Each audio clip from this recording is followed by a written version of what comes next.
Welcome to the show. My name is Charlton with Big C. This is Charlton and Big C Sports every Monday through Friday at 5 o'clock p.m. Pacific Standard Time, worldwide on the iHeart Radio Network. And we call you Big C. Welcome to the $1 Million Show. And I also want to say thank you to the iHeart Radio Network. Over 250 million people in their listening platform worldwide. I also want to say bienvenidos to our Latin American followers, as well as London, England, Berlin, Germany, and the gorgeous state and country of Canada, as well as Africa and Australia, even getting tweets from Australia, and also Russia, Big C. And we talked about Sarah Palin said she could see Russia from her house up in Alaska, Big C. And I think down you good old boys down south, you can also see Russia after you had enough moonshine, Big C. Is that true, too? Well, Charlton, once I walk over there behind the barn and pull up a few plants, I can see just about anything. Okay. I think sometimes you overindulge in the moonshine, but you can see a lot of things, and I understand what you guys mean by that, Big C. But I really want to say thank you so much to iHeartRadio. Love, absolutely love what we do on the Charlton and Big C Sports Show. And we are more than just talking about the scores, and we'll do some of that too.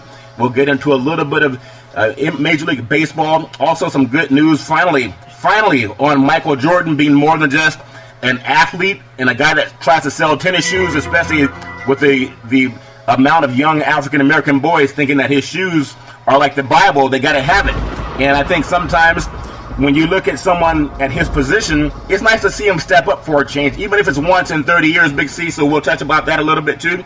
But I want to ask you also, Big C, we know the SEC, they're starting out with their media day. They just had the Big 12 media day. The Pac-12 had the media day. We'll touch on that too, Big C, but what's on your mind about this baseball trade with the Chicago Cubs, Big C? Well, the Chicago Cubs made a move today, Charlton, for Aroldis Chapman. Probably the best reliever in baseball. He was with the Yankees, started out his career with the Cincinnati Reds. There was a lot of talk that he would be going to the Washington Nationals with Dusty Baker. Yeah. His original manager. Yeah. But the Cubs pulled it off. They sent some top draft picks and prospects. But what are prospects really, Charlton, in sports? Prospects are just hope. Yeah. Chapman is now. And when you haven't won a World Series in 118 years, why worry about some prospects that are 5 to 10 years away where you have Aroldis Chapman? Yeah. And the Cubs, Charlton, they've lost 19 of their last 29, so they need a Band-Aid and a tourniquet in a hurry. Yeah. And Chapman may be able to provide that for them because their bullpen has just let them down. Yeah. Well, baseball is always, it's October is when it all matters. In the summertime, everyone's making moves. We just had a great series that ended with the San Francisco Giants. They were over there playing on the East Coast against Boston and also the New York Yankees. So they didn't do very well against those two teams, even though they still lead the NL West. And when you look at Bruce Bochy, sometimes they have those struggles in the summertime, but they're a team that comes on strong in September and through October. So that's going to be something to keep an eye on with the Giants also. But Big C, I know there's so much happening in the world of baseball. We had Ken Griffey Jr. and Mike Piazza, and they've gotten some recognition for their success in baseball. What do you think of them? Or is it too soon, Big C, or are they just due for getting all the awards they've just received in Cooperstown? Well, going to Cooperstown, Charlton, is the holy grail of baseball. Yeah. And think about Ken Griffey Jr. being the number one overall pick in the draft. Lived up to the expectations. His career was cut short by injuries because he was a player who played all out all the time, Charlton. He would sacrifice his body running into a wall, had multiple injuries from that, Charlton. But, in the first 10 years of his career, he was as good as anybody in the major leagues, Charlton. Then the injuries started to catch up with him after that. And then when you think about Mike Piazza proved to people that anybody can do anything in America. I mean, he was drafted in the 62nd round by his godfather, Tommy Lasorda, who talked to the organization, the Dodgers, into drafting him. Yeah. And went on to have a stellar career, with the Dodgers, finished up with the New York Mets.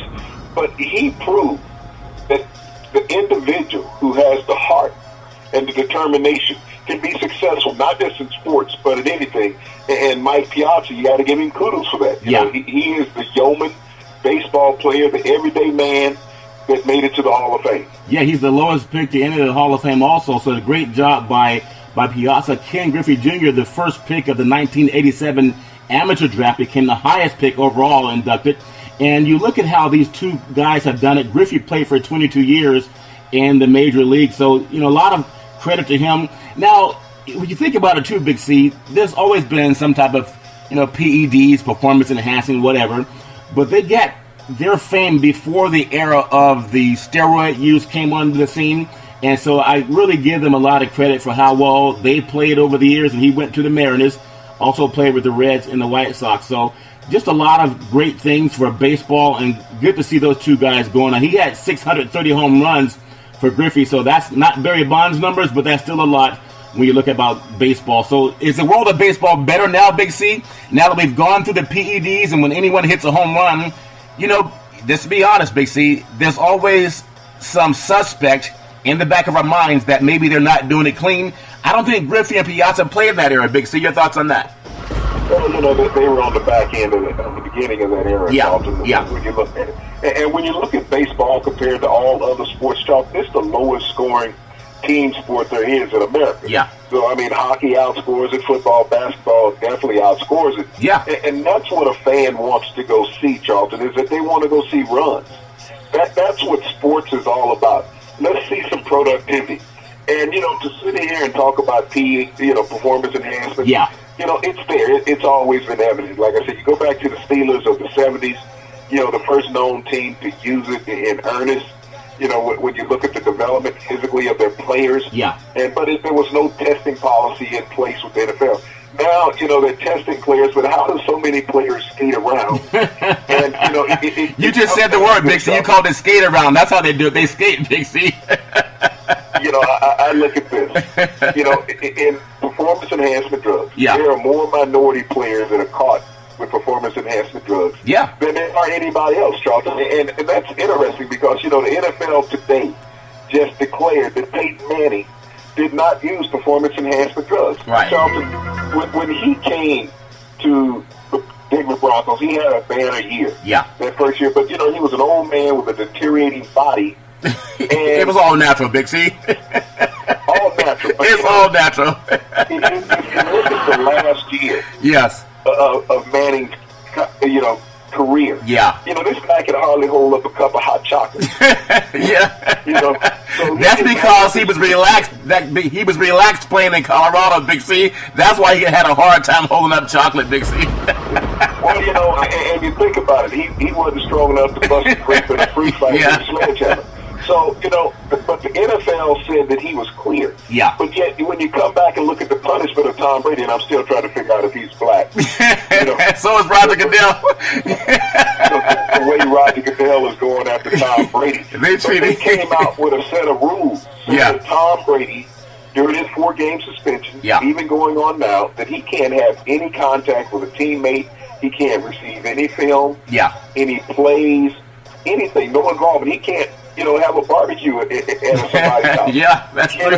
Now, when you talk about Roger Goodell going excessive after a player, but, when you look at Tom Brady, Charlton, and you look at his success over his career, did he fit the mold of the quasi-franchise quarterback? No, he didn't. Right. He wasn't blonde hair, blue eyes. He was tall, but he was a 6th-round draft pick. He wasn't one of those franchise saviors when they looked at him. But he did that, and what he did, he tarnished image of what the NFL said. This is our glory boy quarterback that we have to draft in the 1st round. Yeah. He proved that their system did not work. Yeah. With his 7 Super Bowls. He has. He's been in. Yeah, he's been a dynamic player. And speaking of dynamic player, this segment is sponsored by your Northern California Cadillac dealers, home of the all-new Escalade, the standard of the world. And when you go down and test drive it, tell them that Charlton and Big C sent you. Now, Big C, that Cadillac has long been the staple of excellence when it comes to American automobiles. And so when you go down and drive one, you'll realize exactly what we mean, why they are the standard of the world. But Big C, I just want to touch this one more thing. You talked about how Tom Brady, and maybe sometimes we look at this black-white thing and we know punishment's not the same. All you have to do is look at Vince Young, and they were talking about the Rose Bowl, how Vince Young in the Rose Bowl, he competed against Michigan and USC back-to-back, and he dominated Michigan and USC. He had over 800 yards of total offense combined against Michigan and USC, 2 of the best programs in the history of college football, yet he went 36-19, I think, as a quarterback for the Tennessee Titans, and he can't find a job anywhere. Now, no one's ever had a better performance than him in the Rose Bowl, period. So why they gave up on him so soon is how black men are treated, even by the National Football League. And for the first time, I think Tom Brady, he's getting the same kind of treatment that a lot of black athletes have complained about when it comes to Roger Goodell. Big C, is that a touchdown or did I run out of bounds, Big C? Well, no, that was a touchdown, Charlton. When you look at how long Goodell has gone after too long. You know, you go back to Spygate. I mean, this is personal. Yeah. This is not business. This is personal. Roger Goodell wants to go after the most iconic player in the league. Yeah. And that was Brady, as far as productivity, who has set all types of team and personal records in the league, Charlton. But let me go after this individual. And like I said, you know, you had Peyton Manning. Yeah. And, you know, you think about the league several years ago. Yeah. When he was with the Colts and Bill Polian came to the Colts. The league did all that they could. I remember a playoff game with the Patriots. Yeah. And the coach that allowed the coach to get to the Super Bowl. Now, it was almost like a reward system because Tom Brady had spanked Peyton Manning for years. Yeah. Bill Polian had been to 4 Super Bowls while he was with the Buffalo Bills. Yeah. Tony Dungy, you know, was fired in Tampa Bay for winning, and his team for winning, and his team won the Super Bowl the next year. The next year was so Gruden, almost like a setup by the NFL to allow the Indianapolis Colts to win a Super Bowl against the Chicago Bears back down in Miami, over a decade ago. Yeah. But you know, when you look at this last one, I mean, all of a sudden, every player, you look at Le'Veon Bell. Yeah. Because he did not attend a drug test. Right. He's suspended. Yeah. Peyton Manning has the allegations and, you know, people saying that he used this product. There's photo evidence of the product being in his presence. Right. But the NFL is saying they declaring that it didn't involve him. Now, Big C, listen, come on now, Big C. Everyone can play with a broken neck. That's just like having a broken fingernail, isn't it, Big C? Does that make sense? Well, you look at it. When Osweiler took over for him last season, Charlton, I don't think he could throw a 10-yard out. No. You know, so all of a sudden, he goes in 5-6 weeks for this miraculous recovery. Yeah. And he's gotten his strength back, Charlton. That's amazing. I mean, anybody who's been an athlete who's been injured, especially in the upper torso, knows that it takes some time to come back. Well, and to go through the rigors that you have to go through as a quarterback, it's just iconic. The NFL is saying, well, he didn't use anything. He did all this natural. Well, Big C, now, I love the Peyton patriarchy of football, and you have the father and played with the Saints, and you have Eli and Peyton. And so when you look at Archie Manning, then you have Eli and you have Peyton. They're the patriarchs of football for the families, you know, a father and his 2 sons. However, with a guy with a broken neck, they need to go talk to his doctor again because they put the cast on his foot when they said he was injured. But that's why. He was limping around. Okay, let's say he's got a foot problem. We won't say that he's getting injections in the upper Right. You know, we won't utilize that, Charlton. But you know, the NFL can be what the NFL wants to be. It's the greatest show on earth. Yeah, it is. You know, and they allow whatever they need to allow to occur. Yeah. You know, whether it's suspending a player, whether it's praising a player, whether it's letting a player off the hook. You know, I go back to Richie Incognito. Yeah. You know, who's had a decent career since he's been in the NFL with the Rams, the Dolphins, the Buffalo Bills. Yeah. This is a hulking man who benches like 650, 670 pounds. Yeah, and that's all natural, Big C. All that is natural. What man can't bench press 600 pounds, Big C? And so when I look at the disparity, Charlton, of African American players being suspended for performance enhancement drugs, compared to Anglo players being suspended for, you know, performance enhancement drugs. Generally, these Anglo players are bigger than the African American players, Charlton. Well, you know, ironically, and people might wonder if we're just talking about this stats. You know, Google the Kerner Commission, and it talks about how race is treated in the United States, and we got to talk about it. I don't want my kids going through this same old garbage because even the criminal justice system is biased. I know several judges, and they know it's biased. Only if you're ignorant do you not think it's biased, Big C. But I just want to say this also before we get back into this next segment, that this segment is sponsored by the California Lottery. What could a buck do for you, Big C? Now, I know sometimes if you drink enough moonshine, it is like winning the lottery from what I hear, Big C, that you always feel like you got millions in the bank. But if you take a buck and you invest it in the California lottery, the Powerball, or Mega Millions, then some of that money goes back to help schools, and so that's a good thing. And it's better than buying cigarettes, Big C. So that's why I say the lottery. Thank you for sponsoring Charlton and Big C Sports on the iHeartRadio network every Monday through Friday at 5 o'clock p.m. Pacific Standard Time, and we are worldwide. So Big C, thank you so much for that. Now, when we talk about the quarterback situation in the NFL, and we talked about college football, and they have their media day, to see all this free labor get pounced around, it's amazing how they dress these guys up in sweats and Nike shoes and all this other stuff, Nike hats. There's no money to be made for the athletes, but would you believe there's some games out there, I think it's a company called EA, they make those computer games, where you can have simulated games like Oregon playing against Alabama or USC playing against Texas in a football game. And they actually have these college football players that have made millions of dollars for EA Sports and whatever company they're out there, but they can't get any money for that. And I saw this program where Maurice Clarett, how they just took Jim Truxell and threw him under the bus because he tried to be loyal to a kid that had some issues. When you contrast that with how Johnny Manziel is being treated, we know he's on drugs, and they're still trying to get him a job. Big C, your thoughts on that? Yeah, and that's the ironic part about it, Charlton. It's crazy. He's never done anything productive in the NFL. No.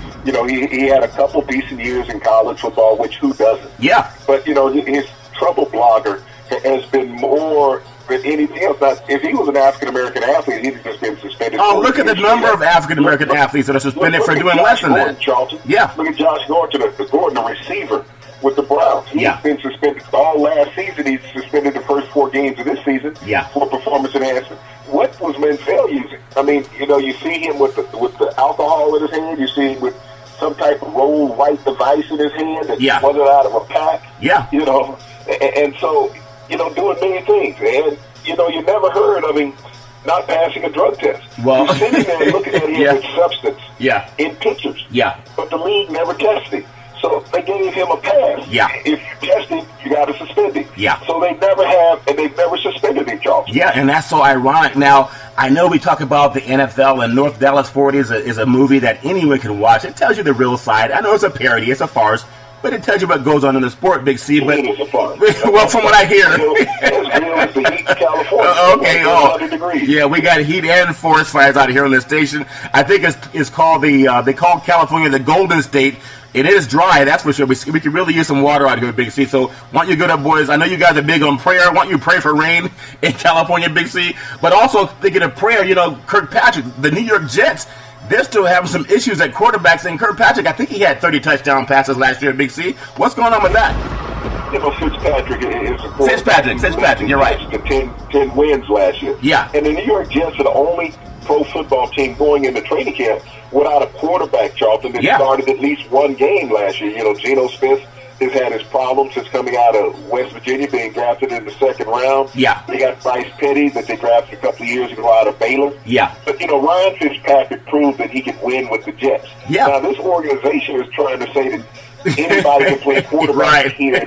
Anyone can throw 30 touchdowns. Sports, Charlton. Yeah. The time is now. It's not about a building for the future. Your time is now because you don't know where you're going to be in a year, 2 years, and that's what the Jets have right now. Yeah. You have Fitzpatrick with 10 wins. You decide not to sign him. Right. All of a sudden, what do you have? You have no proven quarterback. Yeah. And so in the greatest media market in the world, you're just going to let your fans down over a few $1 million? Over a few $1 million, yeah. And you're right, Big C. When, someone like Osweiler, who only won 5 games, gets $75 million, Charlton. Yeah. And Fitzpatrick, doubled the win total of Osweiler with a broken thumb. If you remember, he injured his thumb playing against the Raiders last year and had to have surgery, but he was back the following week throwing the football. So Osweiler, with 5 wins, was worth $75 million, and Ryan Fitzpatrick, with 10 wins, not worth a dime. Now think about this too, and I bring this up before we get into Michael Jordan and more of the things on Ali. I still recall when Brock Osweiler pushed a woman right around the springtime after the Super Bowl. I think it was someplace down in the great state of Texas after he just signed. He pushed this woman twice, coming out of a pizza place. You haven't heard anything about it. And it's ironic, and I bring it up because Ray Rice still can't find a job after striking his wife. And you should never, ever, ever, ever, ever hit a woman. Never, ever, ever. No excuse for it. But I do believe that you can do if you do a crime, then punishment means that you get to come back. And if you can atone for what you did wrong, and I think he's done that, but to say this man can't work again in this profession when you have, it's ironic because the color of the guy's skin that had nothing done to him was Caucasian.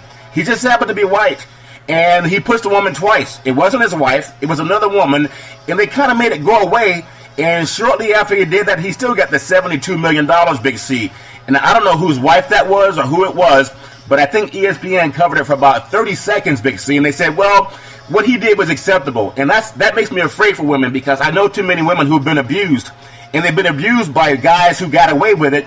And on top of that, sometimes, and this may not be popular to say, but some women even say, well, maybe she egged him on, or maybe she pushed his buttons, or maybe she should have given him more time to cool off. Okay, if you're going to push somebody, at least push someone bigger than you. Anyone can pick on someone smaller. Find, who's that guy that bench press at 600 pounds? Richie Incognito? Yeah, go find Richie Incognito and push him and see if you get the same reaction as some woman who falls down. And I don't think that women should be defending guys who beat up women because next time it might be you. And someone's going to defend that man. So again, I just hope that sometimes, I hope that no one but us is going to bring notice to it, Big C, because people still want the interview, Big C. But I don't want someone pushing my wife or my daughter and getting away with it just because he's a football player, Big C. And I also want to say that this segment is sponsored by United Labor, guaranteed $100,000 life insurance with no medical questions.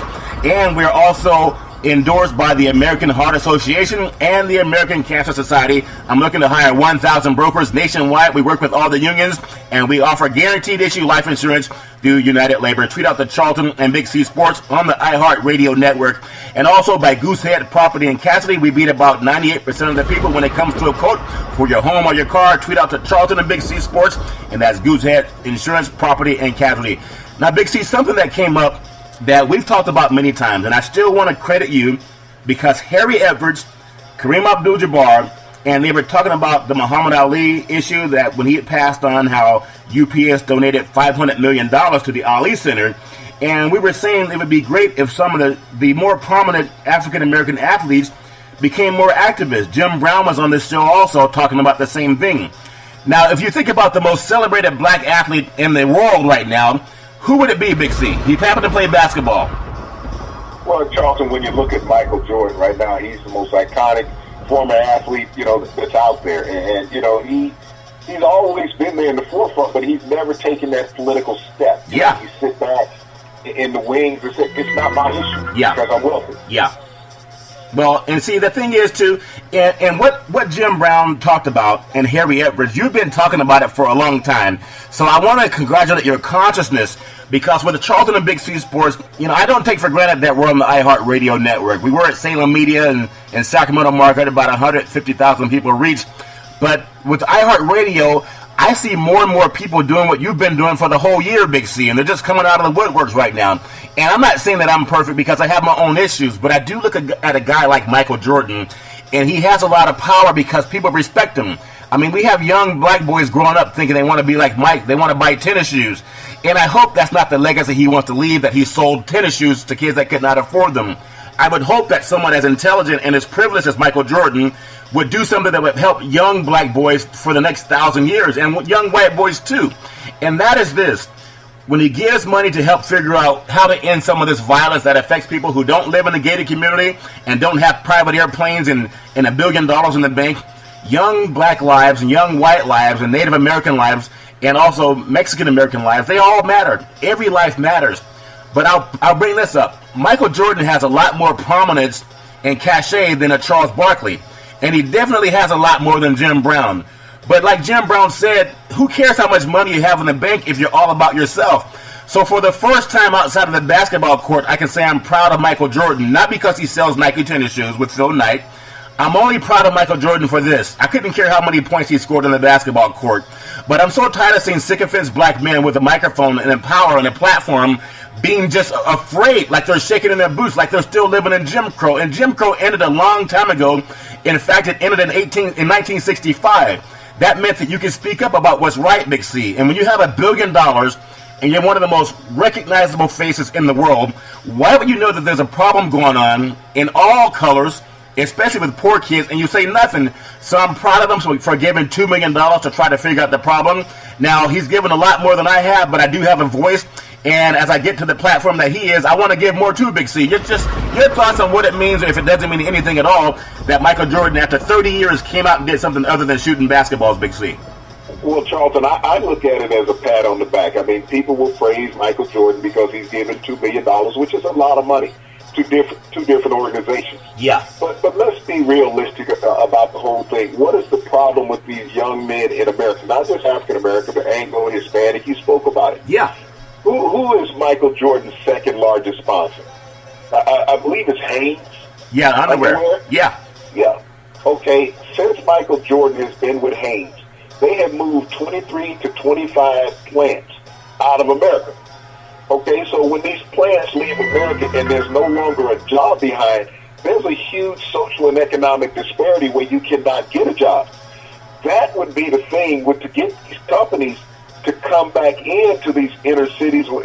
And you look at where they were in the Midwest in America. Yeah. And you think about it, 23 to 25 plants that are employing thousands and thousands of people, Charlton, is an economic impact. Yeah. That $1 million probably came from Hanes to say, hey, here, give it to them, let them be quiet. Don't let them know that we pulled all of these jobs from these inner city textile mills and took them overseas where we're paying the people $1 an hour now, where they were making $17 to $20 an hour in America. So this allows you to make more money, Mike, but don't let people know that. So toss them a couple of $1 million. Pacify people, because Michael gave a couple of $1 million. Wow. How many millions of dollars does he get from Hanes every year in sponsorship and being a spokesperson for Hanes? I would say he's making $2 million a week. Easy, Charlton. Well, so $2 million for Michael. I mean, he probably came out of Starbucks and that was the change that he had. Well, you know what's funny, Big C?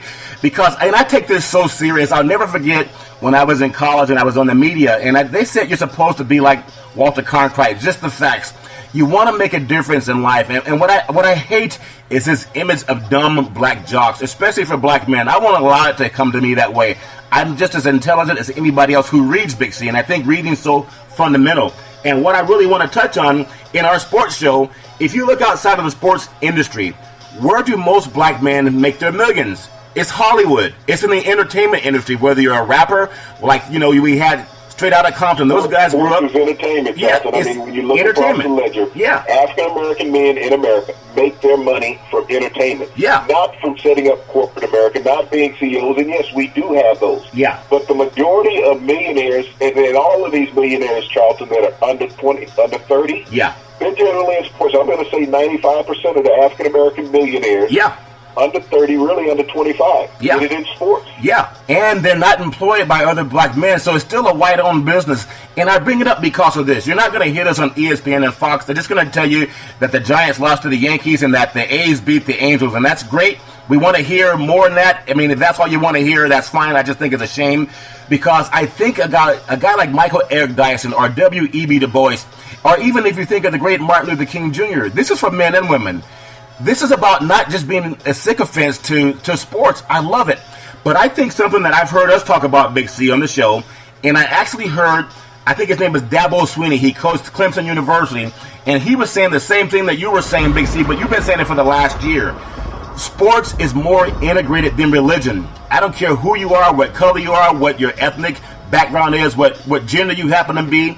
Most churches in America are segregated. The same place we go to pray to God. When people have a tragedy, we say, let's pray for them. Well, people go to segregated services for the most part. It's the sports arenas that are integrated. You don't care what color someone is. As long as they're on your team or pulling for your team, they have your same jersey and hat.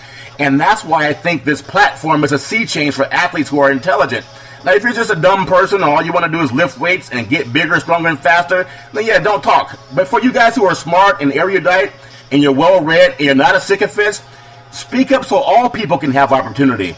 More people have helped me that are white than who've hurt me that are white, and more people who are black have helped me than hurt me. The point is, people want to find a way, how can we help each other?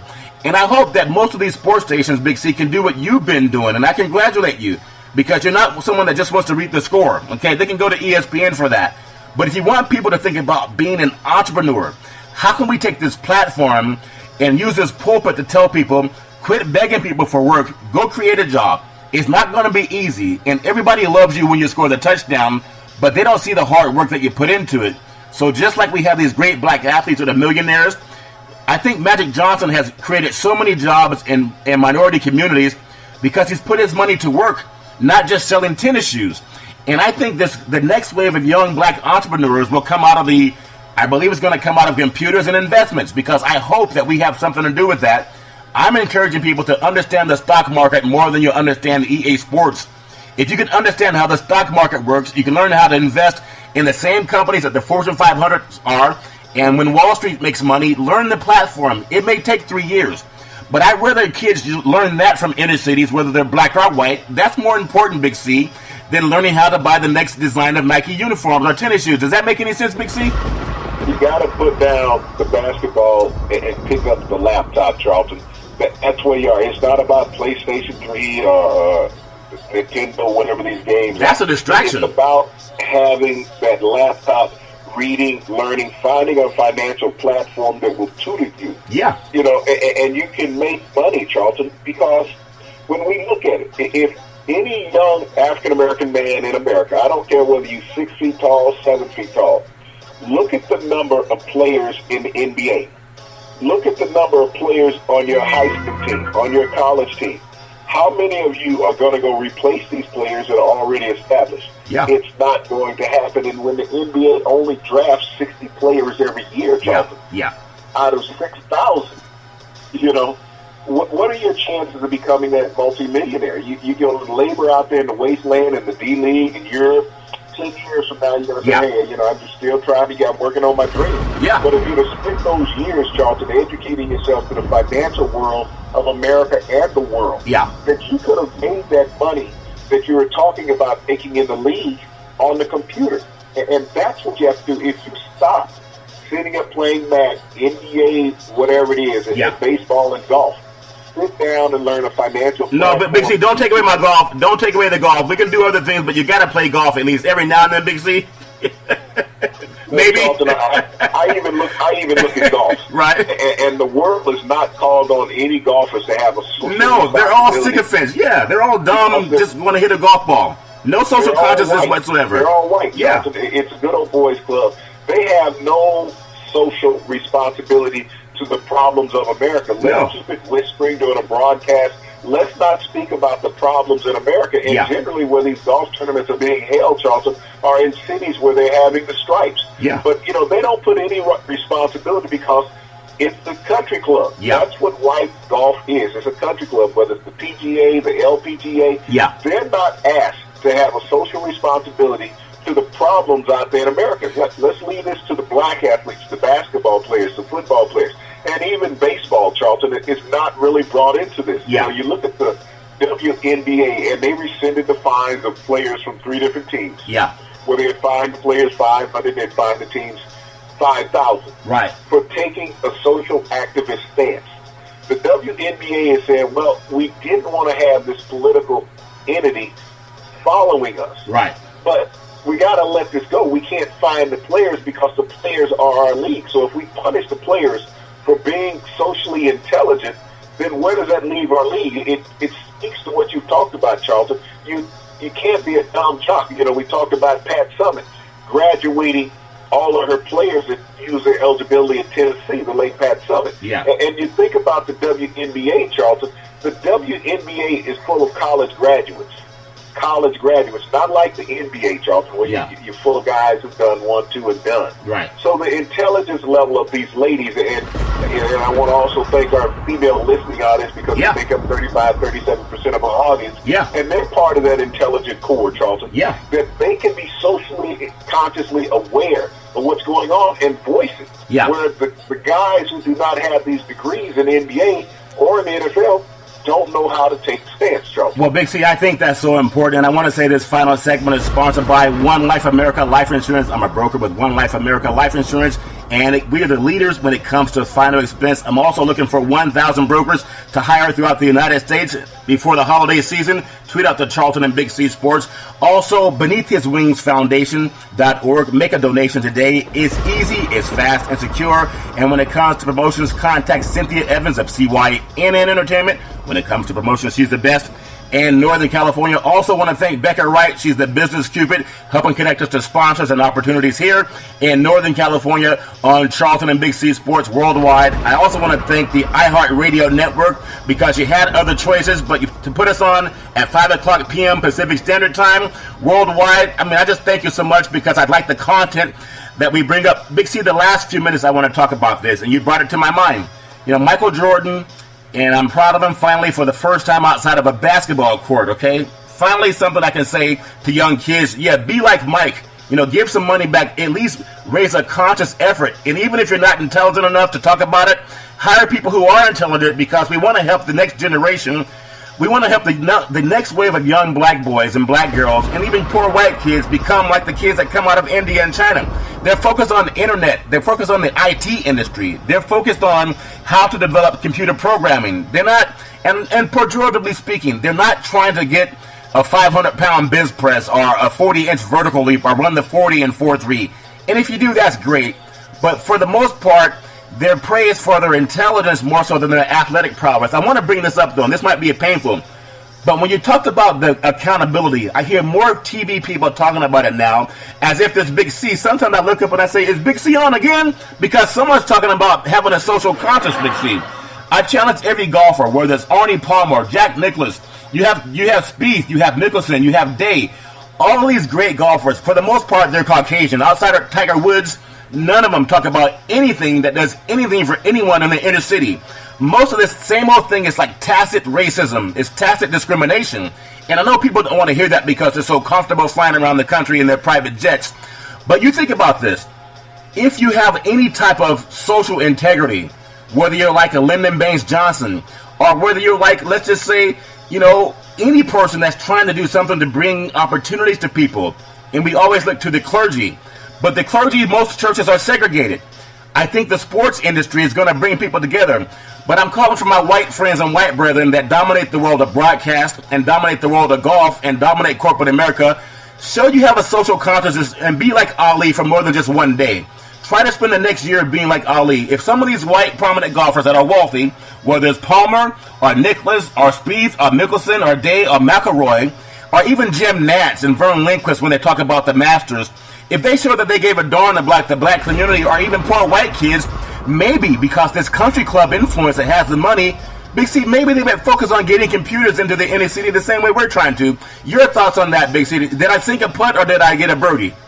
Well, I think you might have skated around the lip of the cup. Okay, oh man, I almost got it. What we got to look at right now, the next huge event that's going on in America is in Flushing Meadows, New York, the U.S. Open Tennis Championship. Yeah. Now, when you look at the financial entity that runs the U.S. Open, Charlton, and the people who attend this, and it's going to be 97% Anglo, Charlton, in the stands. Yeah. But not once during any broadcast of the U.S. Open will you see an announcer talking about the social responsibility of the golfers or the network or even themselves as broadcasters. Yeah. When they hold millions of people captive, not just in America, but around the world. Yeah. Where they can create this awareness. Yeah. And let people know how they can affect America socially. Yeah. But, you know, when we have these huge non-cultural events like the U.S. Open, golf, tennis, you know, we don't hear any social activism about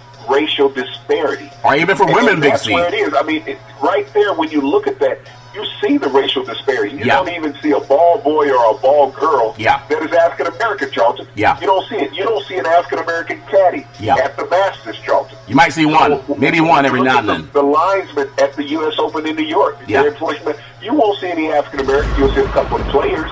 But you won't see any African-American participants, no judge. Yeah. You know, so when we look at it, it's racism 101, even in sports. Yeah. And they try to say, hey, it's not like that. But when was the last time you hired an African-American official or even, you know, for the U.S. Open or even for the Masters where they're in charge of what's going on? You know, blacks know the game. Yeah. Look at the Williams sisters. Yeah. Look at Sloane Stephens. Yeah. Look at these Althea Williams from years ago. Yeah. You know, we've had African-American participation at the highest level. Yeah. But what you're saying is that you don't have to have a social consciousness because it's a white-dominated sport, Charles. Yeah, and I agree, Big C. And that's so important because we are on the iHeartRadio network, and I can guarantee you'll start hearing ESPN and even Fox start talking about, what about the white social consciousness? Because that's just as important as a black social consciousness, Big C. And if it just takes Charlton and Big C Sports to talk about it, I guess we'll just have to do that. But we'll do it worldwide every Monday through Friday at 5 o'clock p.m. on the iHeartRadio network. It's Charlton and Big C Sports. We keep it real. We ask you to follow us on Twitter and Facebook and let us know what you think. We only want socially conscious athletes following Charlton and Big C Sports. If it's just a sycophants, keep watching the other programs. I just want to tell you the score. But Big C, I appreciate you so much, and I thank you for our audience listening. So from all over the world, whether you're Australia, whether you're in Germany, whether you're in London, whether you're in Canada or the great United States, I want to tell you this, that we thank you, we appreciate you, and we hope that you have a super fantastic day.